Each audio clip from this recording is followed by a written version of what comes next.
The year was 1929. The air hung thick with dust as French archaeologists labored under the scorching Mediterranean sun. On that fateful day at Ras Shamra, ancient Ugarit, their shovels struck something that would shatter biblical certainties forever.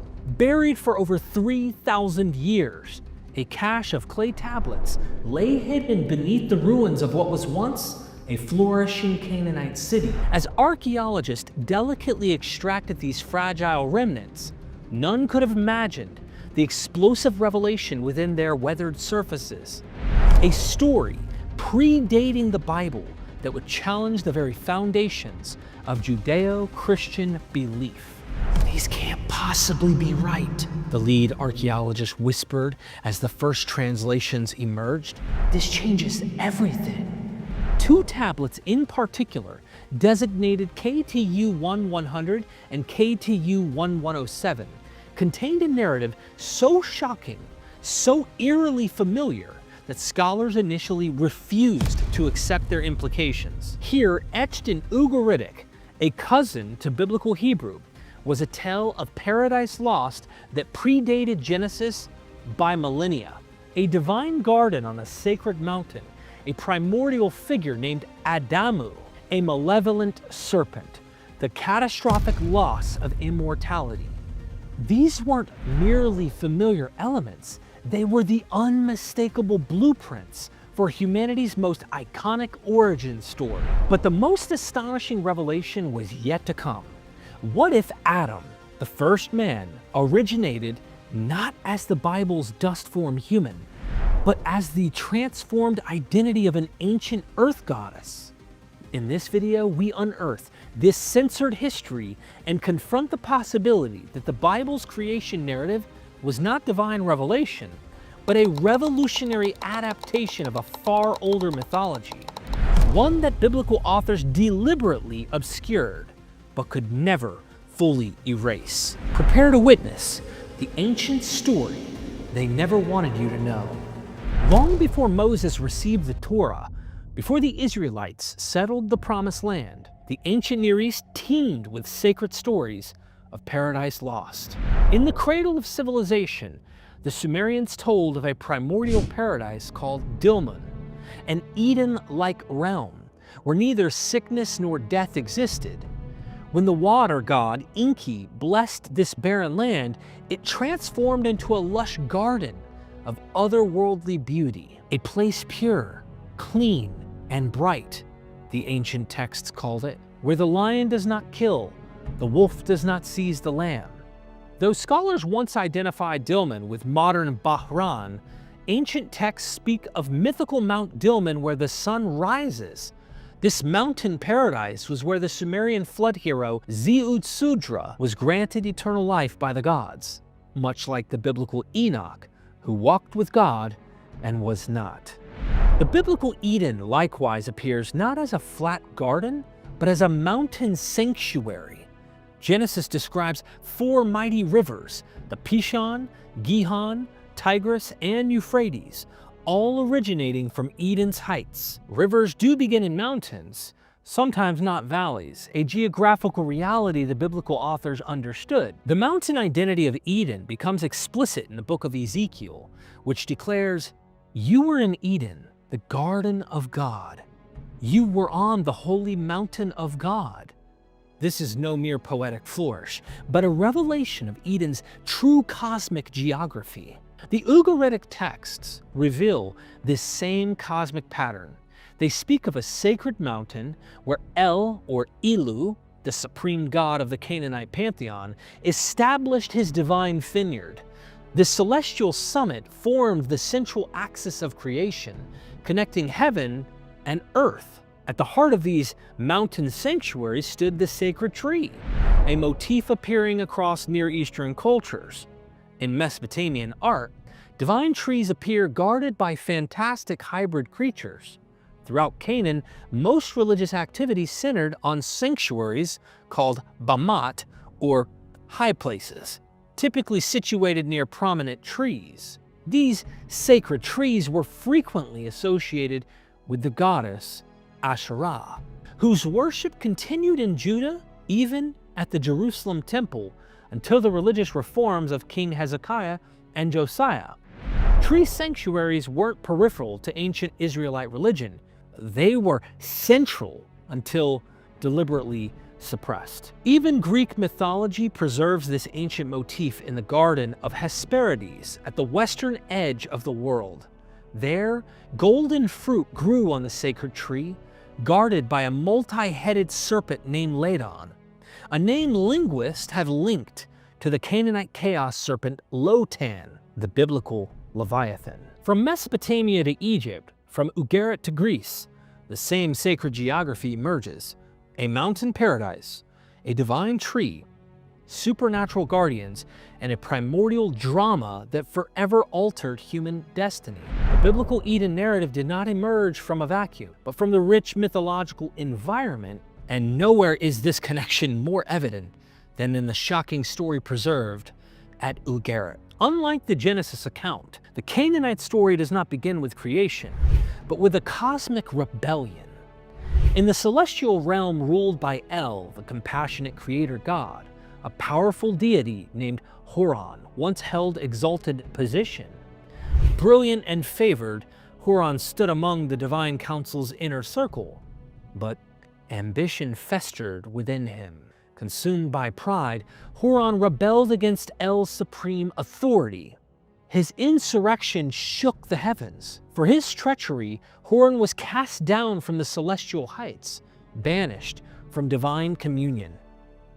Burning with vengeance, the fallen god underwent a terrifying metamorphosis.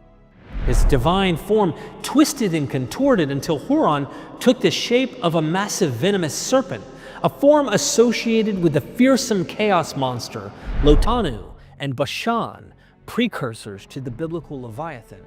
Exactly who was Horon? Archaeological evidence reveals he was a complex deity of the underworld. Though receiving few sacrifices at Ugarit, his presence loomed large across Canaan. Two cities in the Israelite heartland, Upper and Lower Beth Horon, bore his name, marking locations of ancient sanctuaries dedicated to his worship.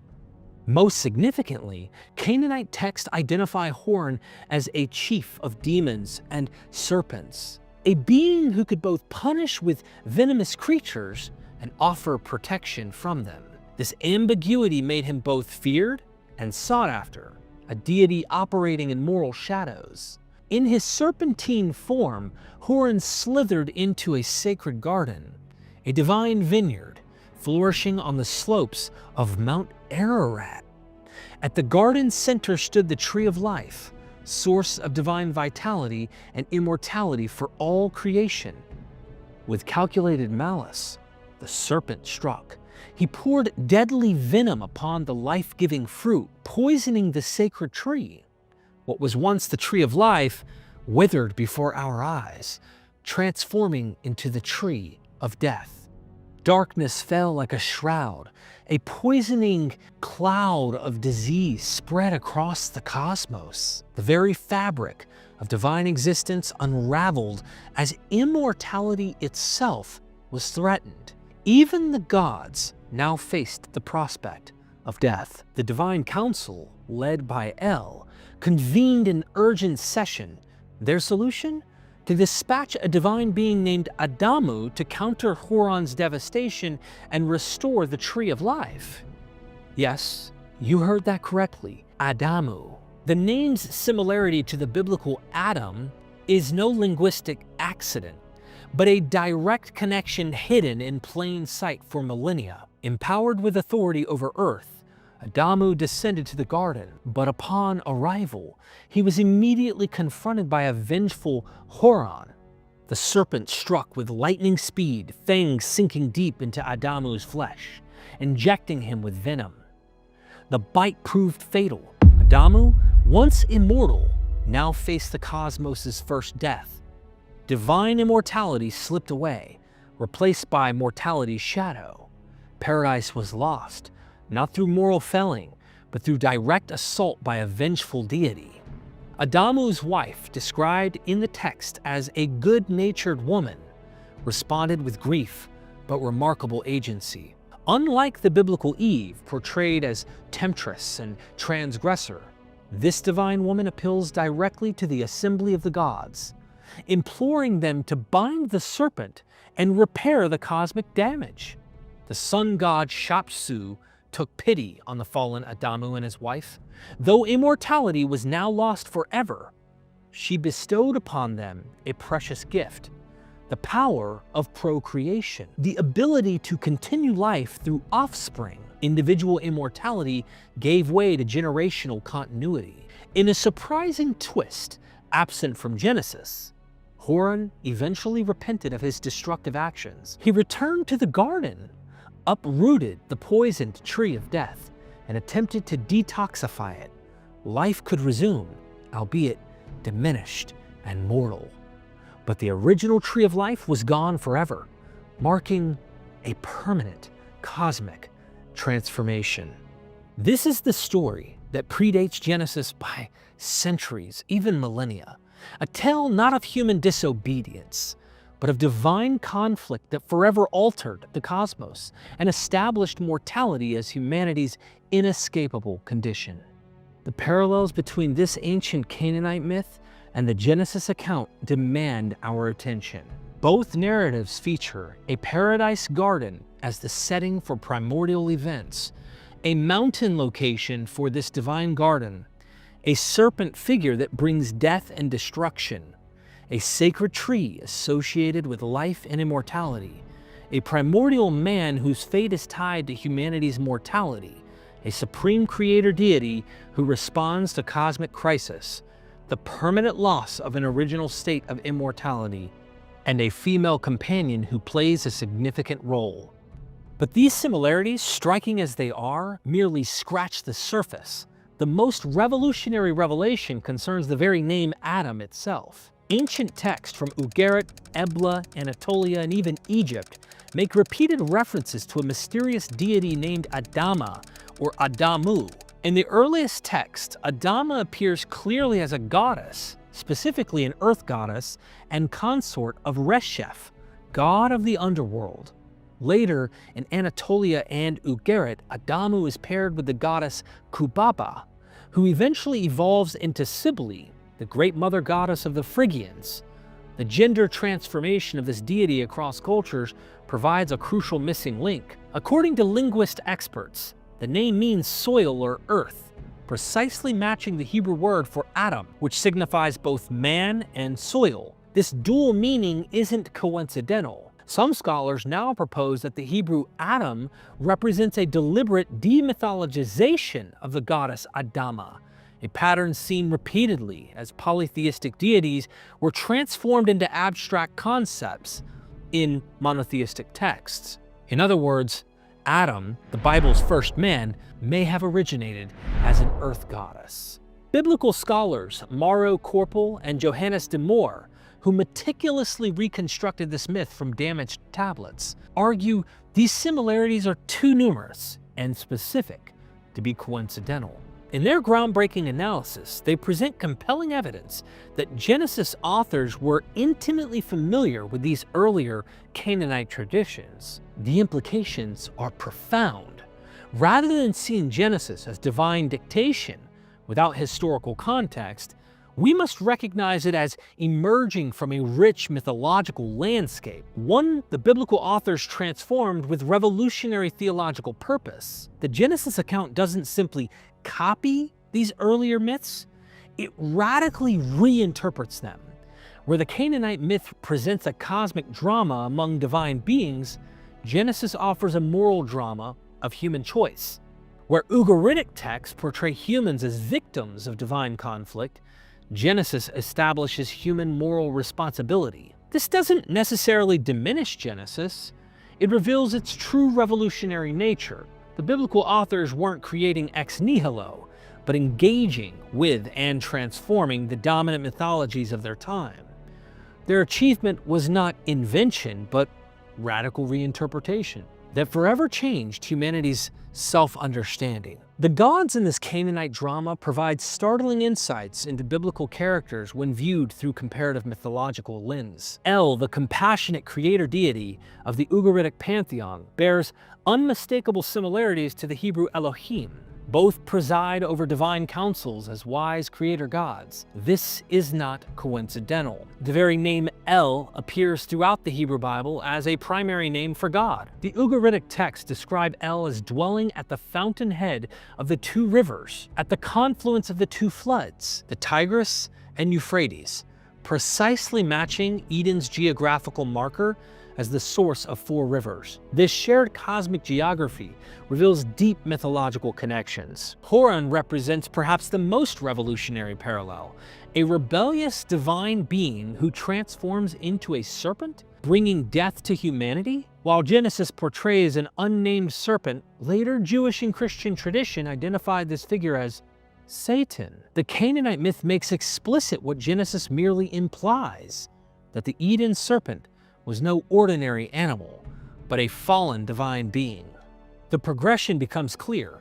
Horon, the divine rebel, transformed into a venomous serpent, evolves into the unnamed serpent of Genesis, and finally emerges as Satan in later tradition.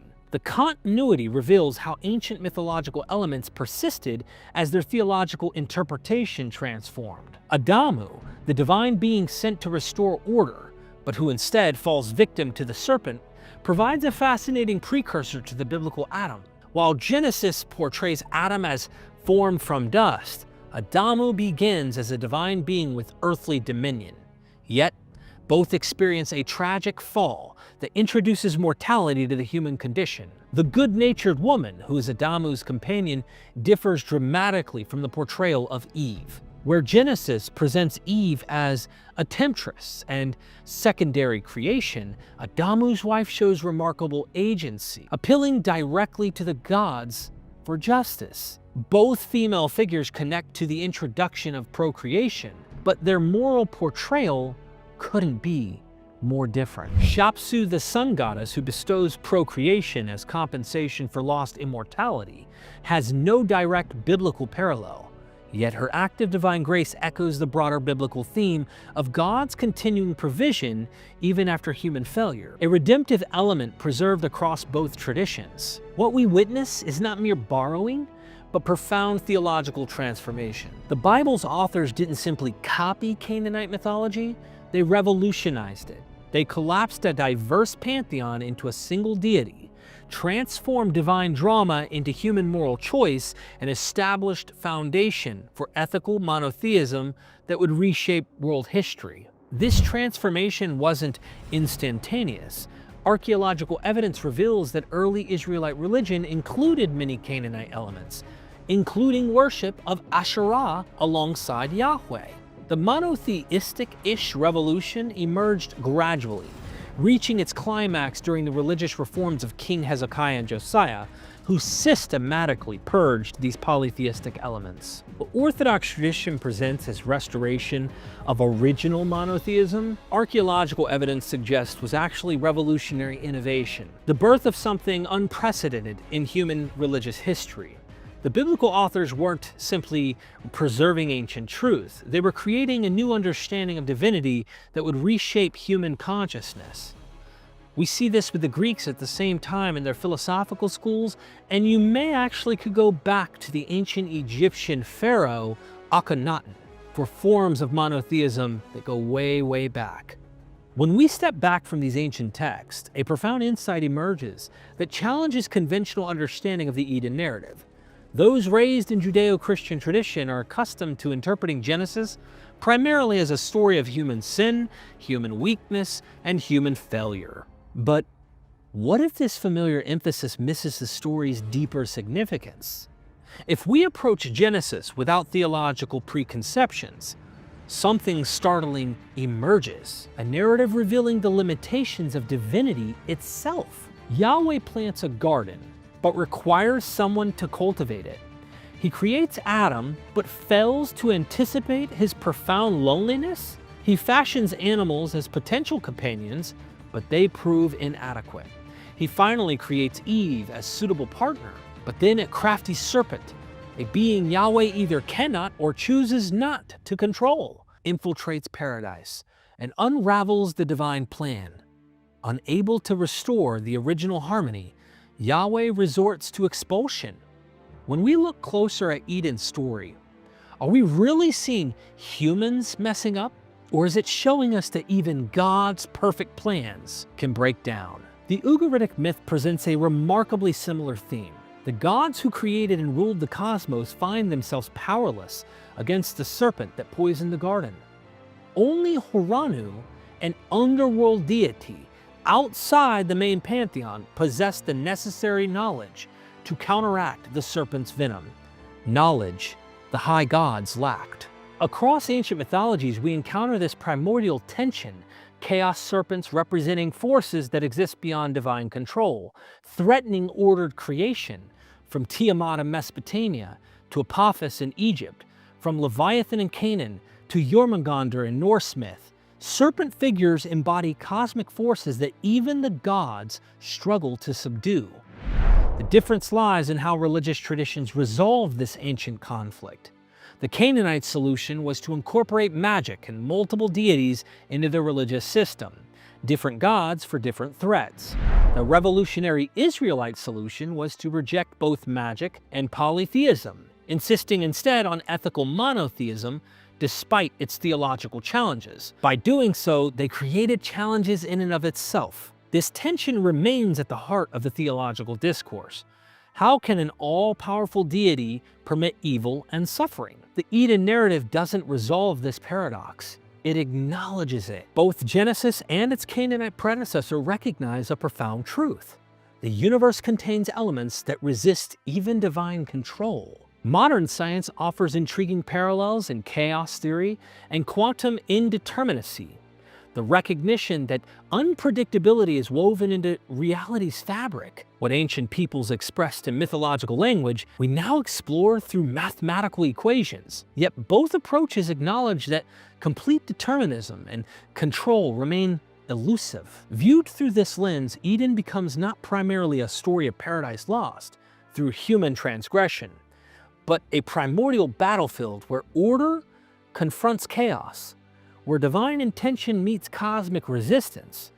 The enduring power of these narratives lies not in their historical claims, but in their existential insight into the fundamental tensions of existence. Not all scholars accept these revolutionary interpretations. Some point to the fragmentary nature of tablet KTU 1107 and the necessarily speculative elements in any reconstruction. Others suggest KTU 1100 functioned primarily as a practical incantation against snakebite rather than a comprehensive mythological narrative. Yet the parallels remain too numerous and specific to dismiss. The Ugaritic texts date to approximately the 13th century BCE, centuries before the final forms of Genesis were even thought of or emerged. The linguistic connection between Ugaritic and Hebrew is firmly established, and the geographical proximity of Ugarit to ancient Israel makes cultural transmission not just possible, but inevitable. What are we to make of these connections? For some scholars, they represent evidence that the Bible's foundational narratives are adaptations of earlier polytheistic myths, deliberately transformed to serve a monotheistic biblical theology. For others, these parallels simply demonstrate how universal religious themes were reinterpreted through distinctive lens of emerging ethical monotheism, the divine message adapting to human cultural frameworks. These findings don't diminish Scripture's spiritual significance, but enrich our understanding of how divine revelation works within human cultural contexts. Perhaps the most profound question is whether recognizing the Bible's mythological context diminishes its spiritual significance or enhances our understanding of its revolutionary nature. Does acknowledging its cultural embeddedness undermine faith? Or does it reveal the truly transformative character of biblical theology? The ancient tablets of Ugarit don't yield simple answers, but they reveal something crucial. The narratives may have considered uniquely biblical have deeper roots than previously acknowledged. Roots extending into the rich cultural soil of ancient Canaanite mythology. What emerges from these fragments and echoes is both mystery and revelation. The past speaks across millennia in whispers and riddles. The story of Adamu and Horon, preserved in clay for over 3,000 years, invites us to reconsider not just biblical origins, but the very nature of religious tradition itself. As we continue excavating the ancient world's secrets, one truth becomes increasingly clear. Human engagement with the ultimate questions forms an intricate web of connection across time and cultures. The boundaries we've drawn between pagan and biblical, between myth and revelation, may be far more permeable than we've assumed. How many other biblical stories originated not as divine dictation from a blank slate, but as creative transformations of the rich mythological landscape of the ancient Near East? What might we learn by acknowledging rather than denying these connections? The search continues, the questions multiply, and the conversation between past and present grows ever more profound. What began with a shovel striking clay in Syrian soil has opened a window into humanity's shared spiritual heritage, a heritage both more complex and more unified than we've ever imagined. Perhaps the true revelation lies not in claiming exclusive divine communication, but in recognizing the universal human quest to understand our origins, our mortality, and our place in the cosmos. A quest that has taken countless forms across millennia, yet speaks to the same enduring mysteries we still confront today. In my years studying these ancient texts, one conclusion grows increasingly inescapable. What we often attribute to divine revelation may simply be powerful human storytelling. These narratives, whether Canaanite, Babylonian, or biblical, bear the unmistakable fingerprints of human authors, grappling with life's fundamental questions. We see human concerns, human politics, human fears and hopes woven throughout these so-called sacred texts. Their power lies not in supernatural origin, but in how they articulate our shared existential struggles. The gods of these stories, with their jealousies and limitations, resemble nothing so much as ourselves, magnified and projected onto the cosmos. Perhaps the most profound mystery isn't found in divine dictation, but in humanity's extraordinary capacity to create meaning through narrative, to transform ink on parchment or marks on clay into worlds that shape civilizations for millennia. In that uniquely human power lies something far more fascinating than claims of divine authorship.